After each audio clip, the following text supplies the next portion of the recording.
I have the pleasure of helping to facilitate this conversation about cross-border venture capital. I'm going to be assisted by two distinguished panelists, Ken Wilcox, who's the chairman of Silicon Valley Bank, and Fritz Demopoulos, who is the CEO of Queens Road Capital and the previous or past CEO of Chunar, which was a fascinating company that was sold to Baidu in the last few years.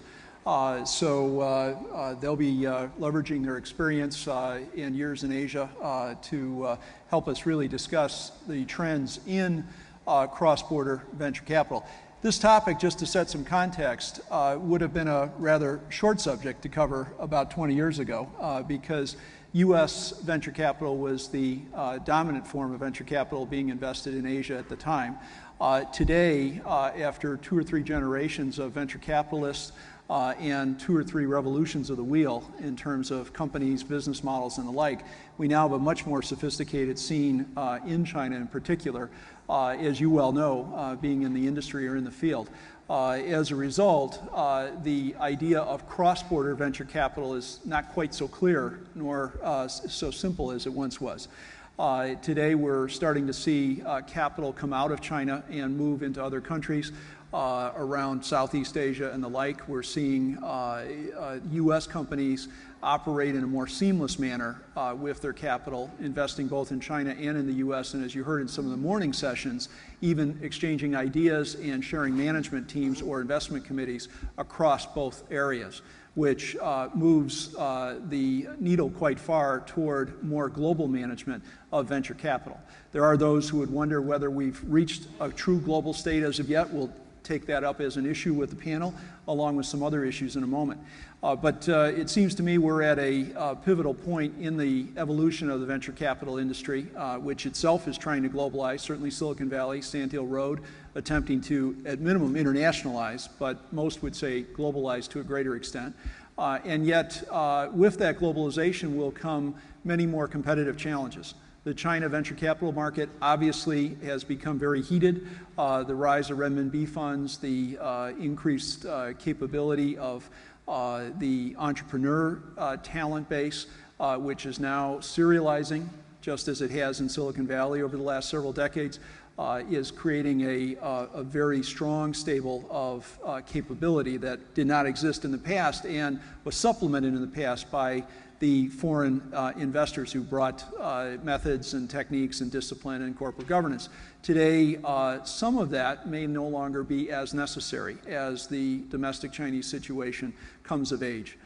So this presents huge challenges, I think, for the firms of Sand Hill Road and elsewhere who need to continue to adapt to a much more competitive cross-border set of opportunities. So why don't we give both Fritz and Ken an opportunity to share their views on this topic with us.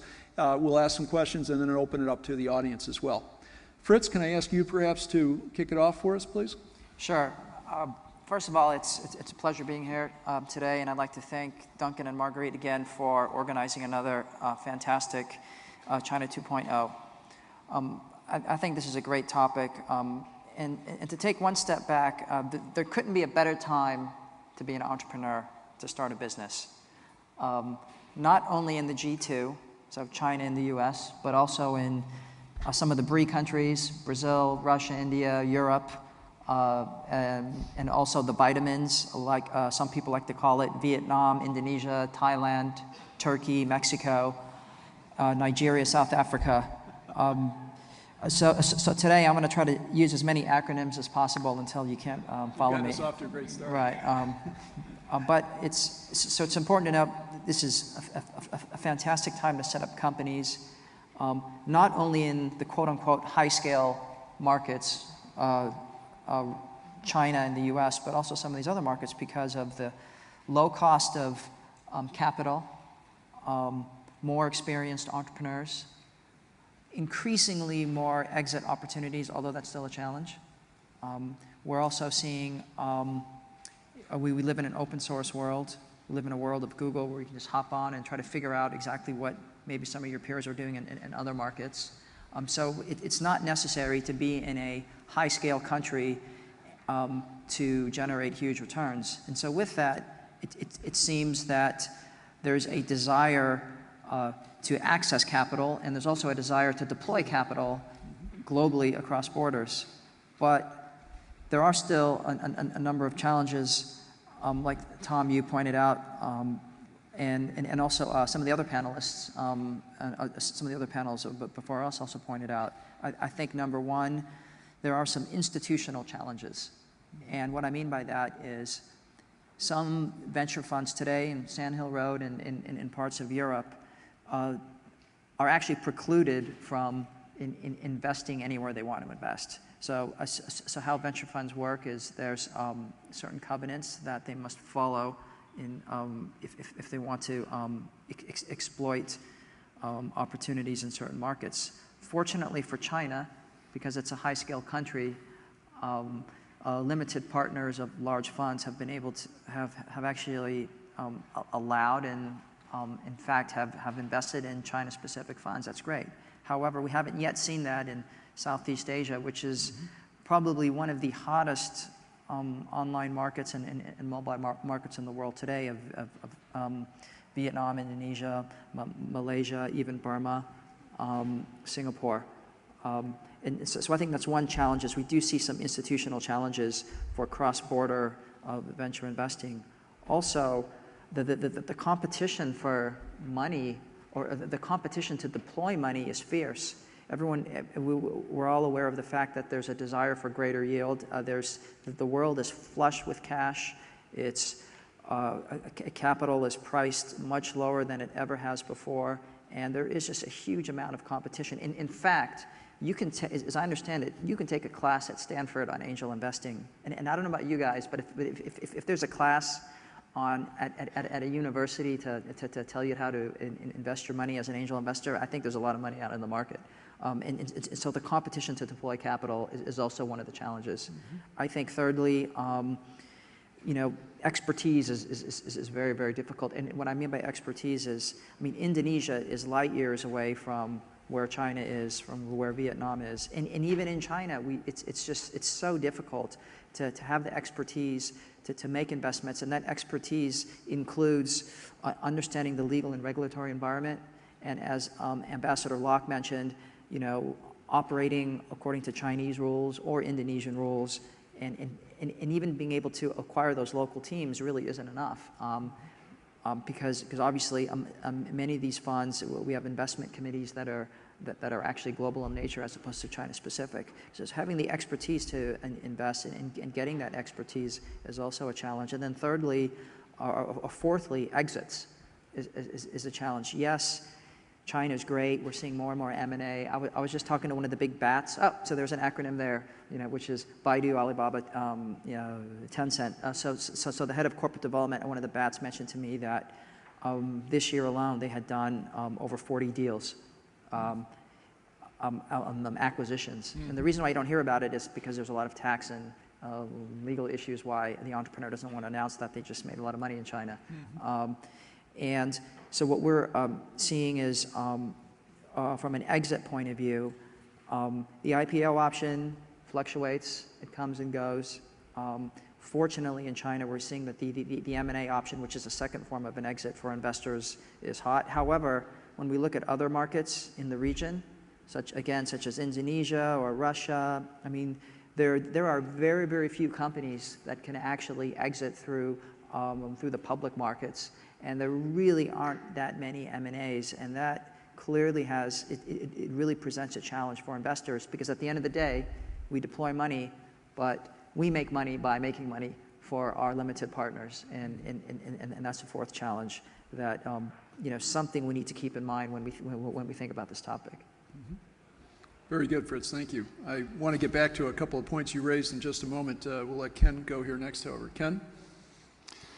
Well, thank you, and I also am happy to be here today. Thanks for the invitation. I think I'd like to preface my remarks by saying a word or two about what I've been doing in the past couple of years, because I think that puts my remarks into context. I used to be CEO of Silicon Valley Bank, and 2.5 years ago, I retired with the intention of lying low for a while. And about that time that I was ready to retire, it looked as if we were on the verge of potentially getting a license to do banking in China, which is pretty special.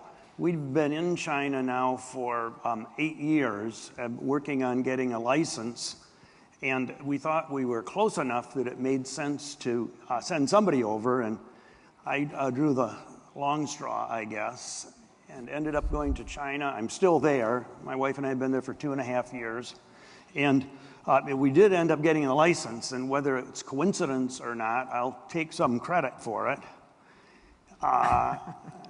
Congratulations. Thank you. And this is actually getting a license to do banking in China is a pretty big deal. I want to underscore that.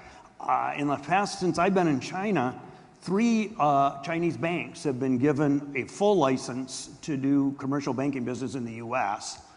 I believe that in the past 2.5 years, our bank is the only one in China from America that has been given a license in China.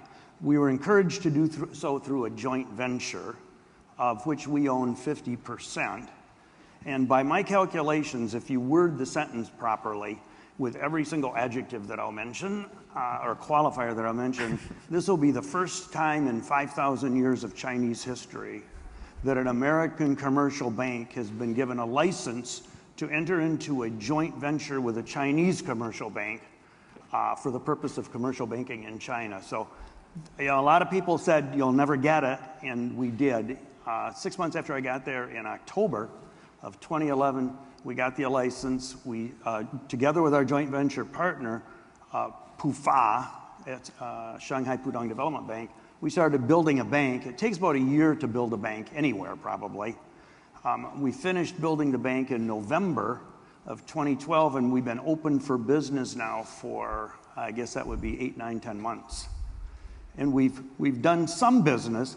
It's a little bit more difficult for an American bank or a foreign bank in China than you might otherwise guess, because Chinese regulators work a little bit differently. Rather than giving you a full license at the onset, they give you a license in concept, and then you get parts of the license ratably over time. So if you do well, you'll get this much, and if you do even better and continue to behave, you'll get this much. So it'll be another year probably before we're allowed to do online banking, by way of example, to offer our clients online banking, because each function has a separate license to it.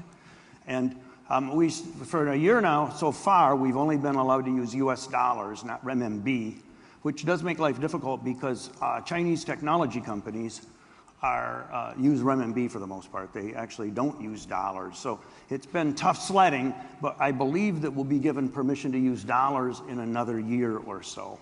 And I will say that as many obstacles as we face, mostly regulatory and legal, there are as many people in different parts of the Chinese government who are rooting for us and trying to help us get past these obstacles. I think as Americans, we tend to think of the Chinese government as being monolithic. But in point of fact, it consists of lots of different voices, all arguing against each other, admittedly behind the scenes. But we have many, many friends, I believe, in the Chinese government who are supportive of what we're trying to accomplish.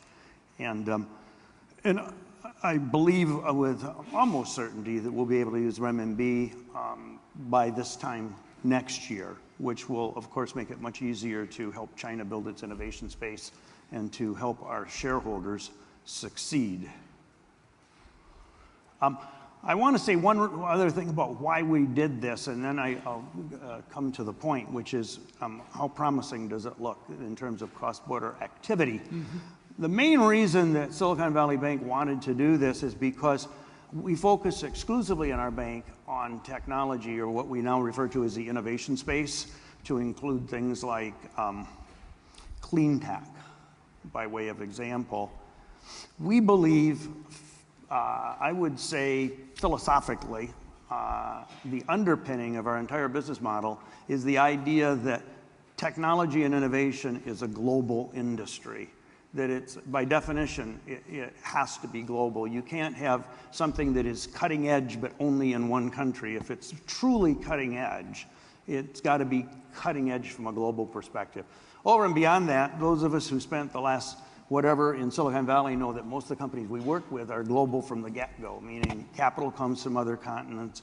Many members of the scientific team or the management team come from other continents. Ultimately, the collaborators, the customers, the competitors will be from all over the world. And I think we would all agree that part of the secret of success in Silicon Valley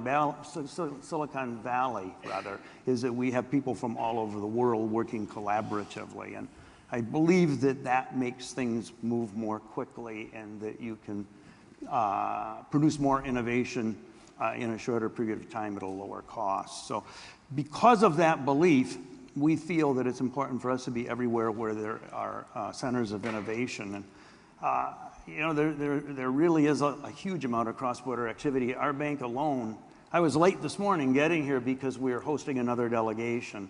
We've hosted over 100 delegations in the last 3 years. Initially, it was mostly government. Then it became banks wanting to understand our business model. More recently, it's PE firms wanting to get advice on where to invest. So with that as background, I'll just say I think there are significant obstacles.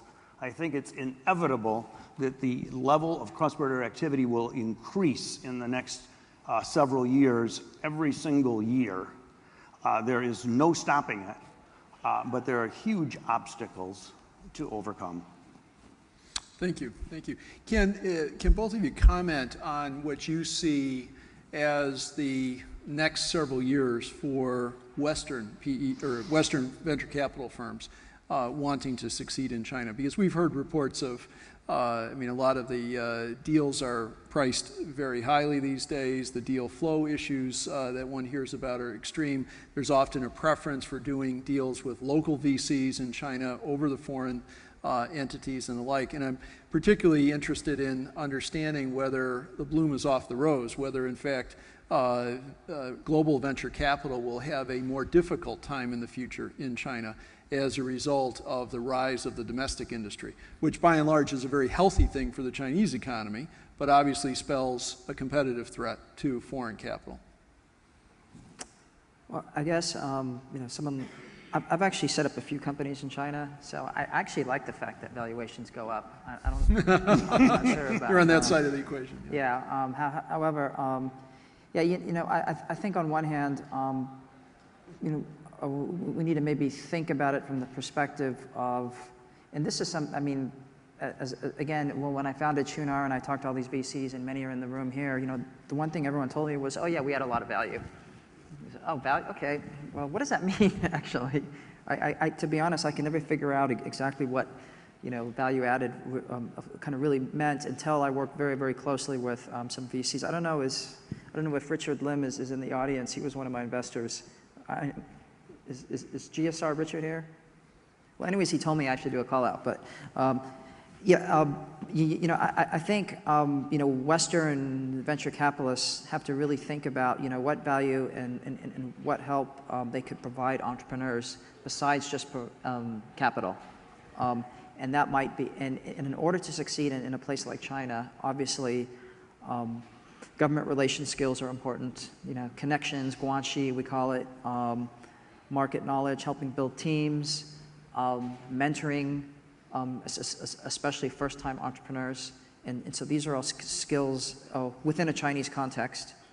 And so one of the questions and I think challenges for, you know, foreign VCs or I would say venture capitalists in general is, can they mentor and help entrepreneurs in China? Because if they can't, then those entrepreneurs will start looking at maybe other sources of capital. But I just want to throw out that, you know, most funds today, whether they have a global set of LPs, whether they pure Chinese money, or whether it's one of those franchise models where it's actually a Sand Hill Road brand name, but with a separate set of LPs. You know, most of the partners of those funds are actually from China, and so they can provide, you know, lots of value. The thing is, the catch is they're in dollars, you most of the time, and it actually used to be And so that's one of the challenges too. It used to be inverted. Yeah, right. I mean, it used to be everybody wanted dollars, and they're trying to get rid of this, it's this RMB, Now it's, and what happened was you had to go through these, whatever, there were these, professional firms that you would use to somehow help you with the foreign exchange and kind of in order to convert your, dollars to RMB, or actually to convert your RMB to dollars, and then all of a sudden the same guys now are doing it the other way. Sure. And so I think that's one of the challenges that I think I guess we could describe it a foreign style firm that might have US dollars and might have a set of LPs that are more global, than local. I think that's one of the challenges as well. And I think the firms that have been in China, the foreign firms that have been in China with extensive offices, have localized their management teams notably, and that's critically important. What some have failed to do is to transfer the investment committee decision-making to the China team. And to me, that's still a bit backward, because I think increasingly the China team, the regional team in particular, needs to be able to control its destiny. I think that'll come over time as confidence builds and so forth. But the idea of going a half step seems to have certain costs associated with it.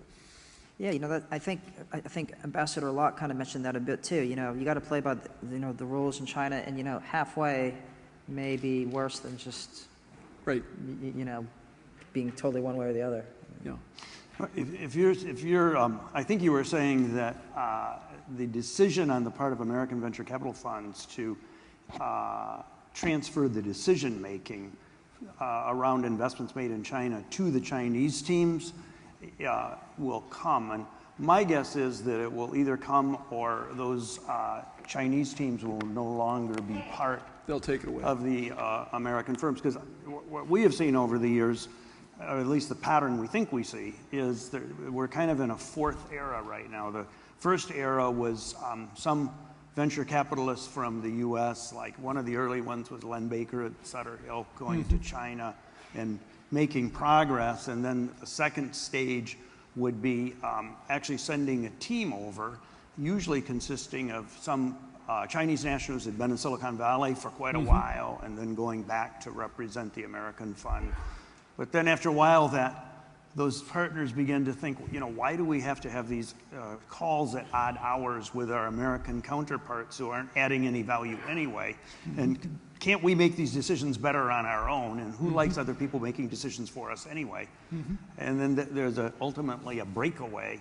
And then we end up with a kind of wave 4, which would be the 3 people that came from Shanghai, studied at Stanford, worked on Wall Street, and now are back in Shanghai. And guess what? They can raise renminbi through their contacts, and they've got a purely Chinese firm without necessarily any involvement with any American counterpart. One of the issues that's affected private equity firms in the last few years, and I'm curious as to what extent it's also affected venture capital firms, concerns FCPA, Foreign Corrupt Practices Act rules and regulations. It's a huge set of difficulties that restrict basically U.S. companies. The U.K. has a very similar law, incidentally, but restricting U.S. companies from dealing extensively with government-owned companies, government officials, and the like, and in any way providing anything in the way of bribery that might be regarded as inappropriate, or payments that might be regarded as inappropriate, or even bribery. Ken, in your business, how important was that in your decision? Are you guys sensitive to that? Do you see it affecting your venture clients at all? Let me speak to our own personal experience and then extrapolate to the venture clients. I firmly believe that I am not exaggerating when I tell you that at least once a week, somebody in China tells me about a niece or a nephew at Stanford or some other place who would like to work at our bank. And invariably, the niece or the nephew has parents, and invariably the parents are in government somewhere. And What we have from an audit perspective then is a growing suspicion that we may be at the margin breaching the American Foreign Corrupt Practices Act. So we keep meticulous records about everybody we interview, who their parents are their parents in a position to in any way influence our future, and on the basis of what did we decide to either hire them or not hire them. Because I think JP Morgan's experience is just what all of us experience all the time, just in a more extreme fashion. And it certainly, I think, has gotten almost every audit committee of every publicly traded company in the U.S. On hyper alert right now. And when you get right down to it, I would say two things. One is Guanxi, at the extreme, starts bumping into issues that imply the Foreign Corrupt Practices Act. And what, from a Chinese perspective, may be the most polite thing to do and the correct thing to do and the sensible thing to do, from the point of view of who's ever responsible for enforcing the American Foreign Corrupt Practices Act, may be you may be in dangerous territory. So I think it is a really tough issue, and it's one of the biggest challenges. In my opinion, the biggest challenges are around these kinds of cultural issues. And I think all of us recognize the ones that you can learn about by taking a 2-day cultural sensitivity course. But I think the longer, for me anyway, the longer I live in China, the more I realize that the real cultural differences are much more subtle, and that I certainly haven't figured them all out yet, and I keep bumping into new ones. Well, and these do often play into areas like corporate governance, for example, where we've actually seen over the last 5 or 6 years numerous corporate governance failures among VC-funded companies that have gone public, but then once they're public, they basically veer off course for whatever reason, and a number of frauds have occurred, Sinoforest, Longtop, to name a few. These so-called bad apples, if you will, have actually driven down market valuation of U.S. listed Chinese companies by in excess of $300 billion, according to some recent research. So there is a definite cost to poor corporate governance, and unfortunately, when one is in the same barrel, you're often tainted by all the apples in that barrel, which are misbehaving. Fritz, did you have a comment as well on FCPA? Well, I think everyone, understands that this is the Wild East, and there's a lot of things that happen, and I believe that sometimes it's important to stick to a smart investor has to stick to their convictions when it comes to making investment decisions, and it also means sticking to their convictions about ways of doing things, and I think at a high level, and I think and we have obligations when we mentor our entrepreneurs and invest in them I don't think it's enough just to invest and just show up for a board meeting once a quarter, but obviously to make sure those entrepreneurs do things in a way that I think meet FCPA, but also a higher international standard. Having said that, also I think as Ken implied, there's 3 levels to this broad concept of relationships and Guanxi and stuff like that, right? On one level, it's just favorable PR. Being a good corporate citizen in China requires some level of relationship building. The second level is access, getting information and access and understanding. And then the third level, that's the dark side of the force. That's where a company shouldn't go, and unfortunately, many cross over to that. It doesn't mean that relationship building is bad. It just means you have to stick to the first 2 levels, and also really understand what you can get, right? I was talking to a senior person at JP Morgan, and he was complaining that Chelsea Clinton, she's on the board of a company here and there, and John Major and Frank Carlucci, in fact, founded one of your peers, and these are former government officials, and no one's complaining about that. And so there's probably some different perspectives on that. So, Fritz, I just want to add to what you're saying. I like your 3 levels, because I think that clarifies things for people. And I really think it's important that audit committees of companies that are going to be doing business in China learn something about China. And having somebody like you explain to them about these 3 levels would be very, very valuable, because otherwise I think they can easily get confused and end up focusing on things that are less relevant, which could in turn result in not focusing on things which are more relevant.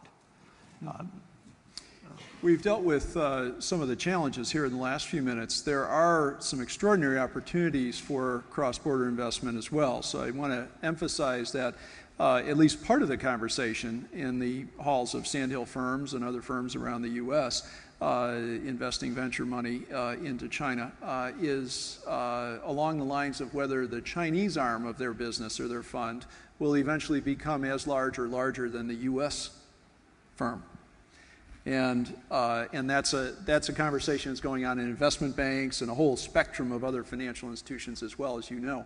But the venture funds are so serious in general about the scale of opportunity that they're anticipating 10 years from now, the mixture, if you will, of people in the firm and the mix of investments, I should say, in the firm will possibly be half and half, China and rest of world.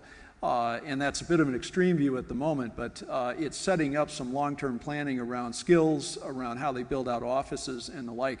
And part of it, at least, has been driven by the success stories of the last, particularly the last 6-7 years.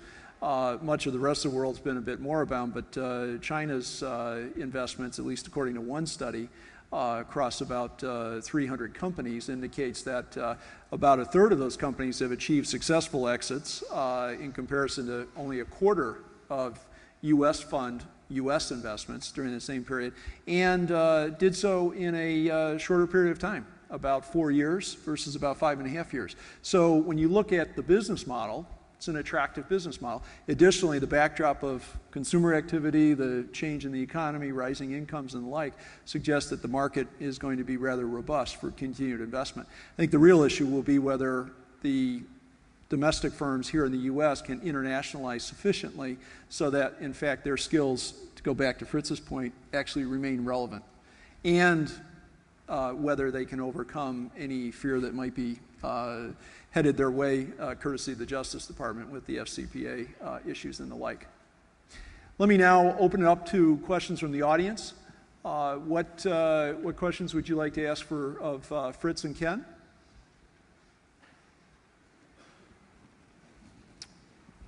Young lady here, yes? Hi, this is Yangu, GSB 94. I want to ask Ken a question. How do you compare the new Chinese government to the previous one, and how do you see any changes, and what do you think their challenges are, and what do you want to see change? Boy, that's a very tough question, and at the risk of sounding flip, if I knew the answer to that, I would be ahead of probably most people that think about China. My own take on the new regime, though, would be as follows. First of all, I think Xi Jinping is an immensely impressive politician. And he's got an advantage over most U.S. politicians in that he's been practicing for this position now for his whole adult life. So he truly understands how to work within the context of his system. Whereas many of our politicians do other things and for extended periods of time, and then they get into politics, and they may be really good at business or something similar, but I don't think they've had the years and years of honing their political skills that would enable them to form coalitions and effectively produce change. So, and I think he's a really smart guy, and I think that he makes a very good impression. So I think he's, in comparison with the prior regime, I think he's thought of as being very, very promising. It looks as if the 3 strands right now And this is, you know, I don't know any more than what everybody tells me. But the people that tell me things don't know any more than what I and others are telling them. So, reciprocal. But the three strands that I discern from the many conversations that I have every day are emphasis on economic reform and opening to a greater extent than before, which spells opportunity for companies from other countries. That's we see as very good. The opening of the free trade zone, which was October 1st, meaning what's today, the 3rd, is a very promising sign, and that was really pushed through by Xi Jinping and Li Keqiang in these past several months. That's number one. Number two is, I think every regime attempts to crack down on corruption, and this one is going at it apparently with a vengeance. And the third thing is there is a heavy emphasis, as the ambassador mentioned, on ensuring stability. Okay, very good. Thank you. Yes. Hi, Dorothy Walter, GSB class of 2015. Thank you so much. It was very informative to hear about what you're seeing in China today. I was wondering, we spent a lot of time talking about the challenges. I was wondering if you could elaborate a little bit more on the competitive landscape and what you view as your advantage as a relative outsider within your respective industries. Fritz, why don't you take that up? I mean, I lived in China for 16 years now, so I don't know how much an outsider I am. You know, I'll be honest, you know, like I'll meet a 22-year-old Chinese guy who says, oh, you know, you're a foreigner. I said, yeah, well, you were like 6 years old when I first came here. But yeah, you know, I mean, China's a competitive place. We all know that. There's a lot of cultural, you know, elements to understand, and I think at the same time, you know, we all provide something. We're outsiders, but at the end of the day, you know, there's different ingredients are necessary to make a great dish, and you know, we add something and bring something. We do add value. I think it's important, though, to just kind of think about, you know, what value do we bring, and if we bring something to the table. I mean, you know, Chinese business people and employees and entrepreneurs are very practical on one level, and if we add some value, they want to definitely work with us. Or put it this way, we can join an adventure with other Chinese together to build something great. And everything I've done, you know, I mean, Ken's not the only guy at Silicon Valley Bank in China, and I'm not in the projects I get involved with, either as an entrepreneur or an investor. It isn't just me. I work with phenomenally capable locals who are just intelligent, they understand the market, and they can do a lot of the things that I can't do, and hopefully I can do some things they can do.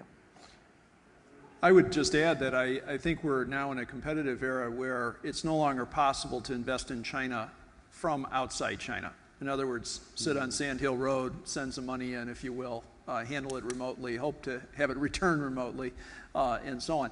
And you might laugh, but that pretty much was the formula 20 years ago. There was a lot of remote investing going on. Today, the competitive conditions in China are so intense, you have to be on the ground. You have to have partners and colleagues whom you trust who are on the ground. So building out of teams to invest locally is absolutely critical. So thus we have a little bit of a confounding trend here. The US VCs and European VCs are internationalizing, so they are globalizing, but by virtue of that, they're actually creating more local capability in many of the key markets. And the trick will ultimately be, as Fritz has noted, how to continue to add value, not just in the way of money, but from the ability to see global models, how fast they develop, how fast they can be transferred, who can transfer them on their behalf, and so forth. A few people this morning raised a few of those questions. I think we may also start to see some firms actually drop out, if you will, of some of the markets like China, because they just can't successfully bring 100% of their proven model, and they feel uncomfortable as a result. There have been a few European VC firms withdrawing in the last few years simply because they didn't make many investments. They couldn't find anything, if you will, that met their criteria. They weren't adaptive enough. So that's probably going to be a more substantial consequence of competition as we move forward. We have one final question. Hi, Tristan Langley with Amalfi Capital. Fritz and Ken, thanks again for your time. I have a question about capital flows, and it's interesting to see some of the larger hedge funds and other big firms moving into Shanghai, setting up shop with the ability for local Chinese to invest there. You know, in your experiences, where have you seen demand to see capital move outside of China or even regionally within China? I mean, Fritz, you invest in other international markets. Are there LPs in China dying to put their money to work outside of China? Capital flows? Yeah. Yeah, you know, I mean, to be honest, I really can't answer that question. But I mean, what I've read in the media, obviously, is they've lost a lot of money on Blackstone and on some of these larger institutions. Meaning, it seemed like maybe the first wave. It's interesting. Like we talked about waves. In the first wave of Chinese money is usually they want to control everything and be very, very conservative because they earned it. It took them 20 years to earn it, right? And then all of a sudden, the younger managers get there and, they had a pretty good time and didn't have to struggle like, the older managers. And so they're willing to experiment with the big brand names and maybe not do as much diligence, I think, in terms of,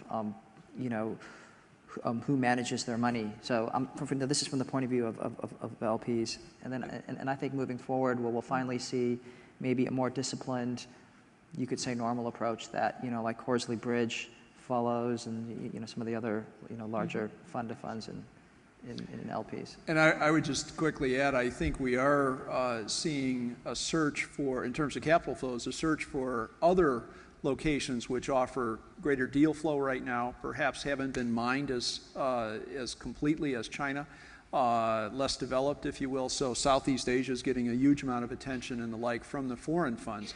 I think the interesting question will be whether Chinese funds, indigenous Chinese funds, find a similar appetite, whether they actually start searching for deals in Myanmar, for example, and Sri Lanka and other interesting locations which are very, very young markets overall for venture capital. The Asia Society in San Francisco commissioned a study of foreign direct investment from China into California last year, and one of the insights that came out of it for those of us that weren't as familiar with it was that the growth rate in the past couple of years of money from China being invested in the United States in general, but California in particular, it's a very high growth rate.